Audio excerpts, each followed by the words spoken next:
BPJS ini memang asuransi dari pemerintah ya. Ya.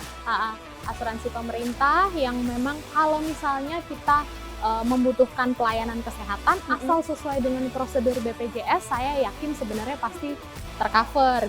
Virus Nipah. Penyebarannya dimulai dari hewan. Tingkat kematiannya juga mengkhawatirkan. Jangan-jangan bisa jadi the next pandemi. Yuk ikuti obrolan kami bersama Dr. Imelda Trivintia hanya di Good Talk Binus TV.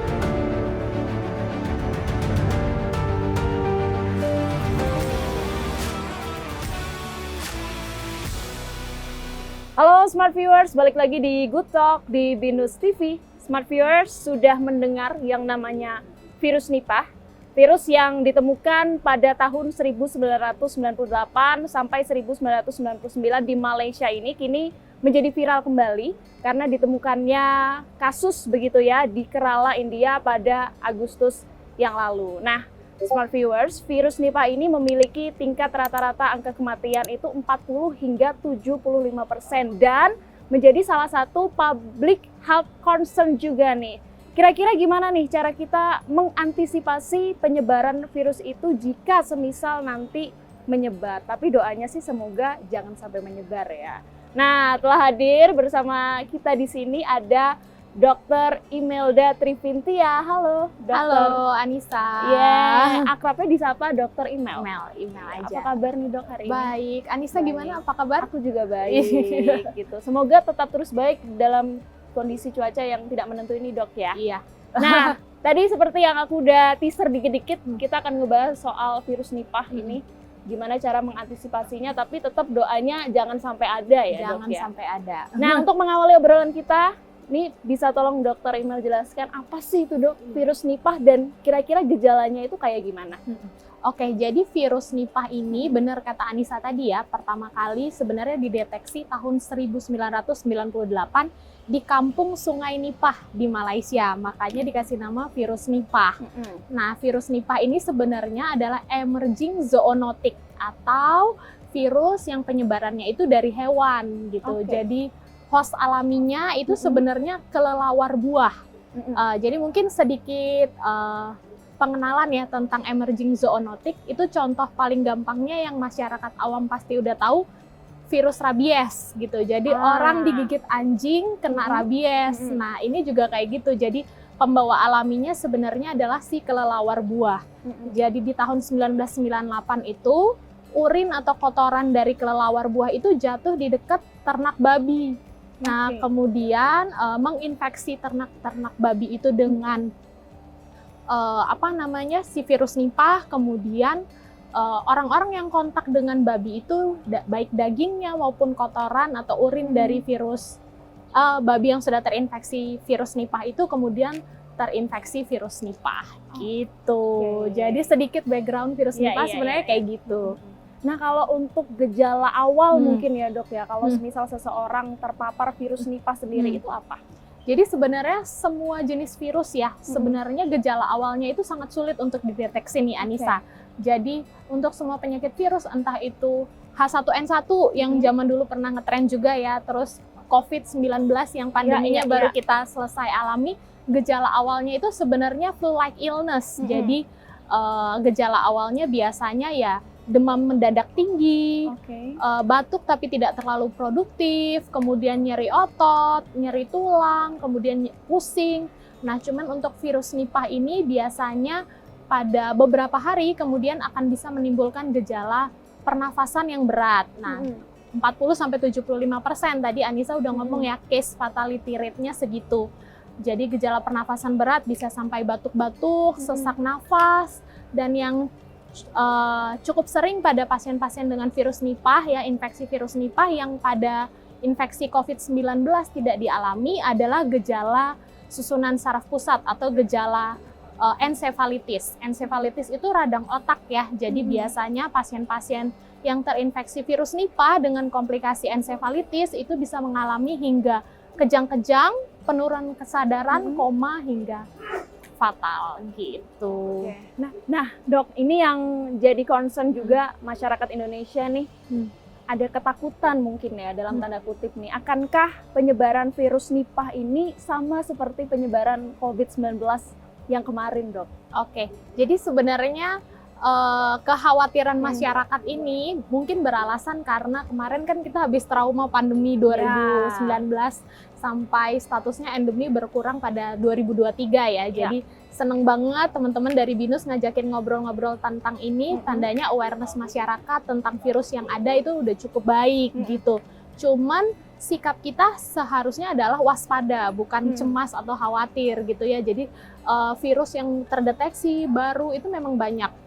Sebelum jadi pandemi gitu, biasanya dia akan terjadi outbreak news dulu. Nah, lebih penting sebenarnya adalah bagaimana kita mampu meningkatkan kewaspadaan, kemudian jangan lengah, dan bagaimana juga sikap pemerintah untuk mampu melakukan surveillance harian sehingga penyebaran virus Nipah ini bisa kita tanggulangi dan atasi gitu. Oke. Nah, Dok, kalau dari kitanya sendiri nih sebagai masyarakat itu yang perlu kita siapin apa sih, Dok? Mungkin ada minum vitamin jelas ya, tapi ada nggak sih jenis-jenis vitamin yang khusus gitu harus kita konsumsi setiap hari? Oke, jadi terhadap virus apapun sebenarnya yang paling penting untuk mencegah penyakit itu yang pertama daya tahan tubuh kita dulu nih harus benar, apalagi sekarang juga polusi udara di mana-mana gitu ya. Jadi jangan kebiasaan-kebiasaan yang udah dimulai dari pandemi kemarin, olahraga teratur, minum air putih cukup, itu juga harus terus ditingkatkan. Jadi gimana kita menjaga daya tahan tubuh kita. Nah, tadi kan kita sedikit background ya. Jadi karena ini host alaminya adalah hewan, kelelawar, jadi khusus untuk virus Nipah ini sendiri ada beberapa cara yang perlu kita lakukan ya. Contohnya, jadi kasus di Bangladesh ini sebenarnya 10 dari 11 orang yang terinfeksi itu mengkonsumsi getah kurma langsung dari pohonnya. Nah, jadi bagaimana untuk mencegah penularannya langsung dari hewan ke manusia, kita juga bisa kalau makan buah dicuci dulu, kemudian dikupas, kemudian baru dikonsumsi. Kemudian juga bagaimana kalau misalnya kita makan buah, dilihat kalau misalnya sudah ada gigitan kelelawar, ya sebaiknya tidak dimakan gitu. Juga kemudian untuk pekerja di kebun-kebun sawit yang biasanya mengkonsumsi nira atau aren dari sawit, sebaiknya juga tidak langsung dikonsumsi tanpa proses pengolahan terlebih dahulu gitu. Karena bisa saja pada malam hari kelelawar melakukan atau bisa menginfeksi nira atau aren dari sawit gitu. Juga untuk petugas-petugas yang kerjanya di bagian peternakan babi gitu ya, bagaimana atau babi, domba gitu ya, kambing, bagaimana mampu menjaga peternakannya nih. Jadi sekarang lagi digadang-gadang yang namanya One Health. Jadi One Health itu maksudnya adalah sebuah sistem di mana kita menjaga kesehatan tidak hanya dari kesehatan manusia juga, tapi kesehatan lingkungan dan juga kesehatan hewan gitu. Jadi bagaimana peternak mampu menjaga kesehatan hewannya, kemudian kita juga kalau misalnya kontak dengan hewan bisa menggunakan APD dengan disiplin gitu. Dan yang paling penting adalah harus mengkonsumsi makanan yang dimasak dengan baik gitu. Jadi menghindari makanan-makanan dari hewan ternak seperti babi, kambing, domba yang tidak dimasak dengan benar gitu.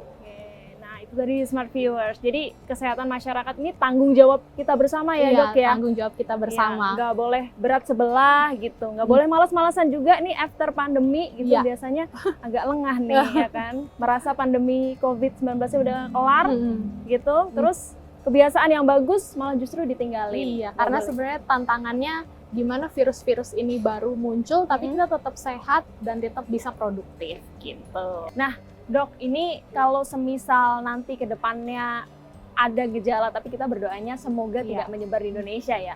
Tapi kalau semisal sampai ada, langkah pertama yang harus kita ambil itu apa, Dok? Oke, jadi kalau misalnya memang merasa diri ada gejala-gejala seperti yang tadi kita bahas sebelumnya ya, walaupun memang tidak khas untuk virus Nipah ini, bisa langsung datang ke pusat kesehatan terdekat, nanti akan ada dokter, kemudian tenaga kesehatan yang memang bisa melakukan assessment lanjutan, kira-kira pemeriksaan atau treatment apa yang bisa dilakukan. Sampai sejauh ini sih untuk vaksin khusus untuk virus Nipah ini memang belum ada. Sama kayak COVID dulu juga di awal-awal kan juga belum ada vaksin yang memang khusus untuk COVID gitu ya, tapi tidak menutup kemungkinan penelitian, studi tentang virus Nipah ini masih terus berlanjut. Begitu pula dengan antivirus.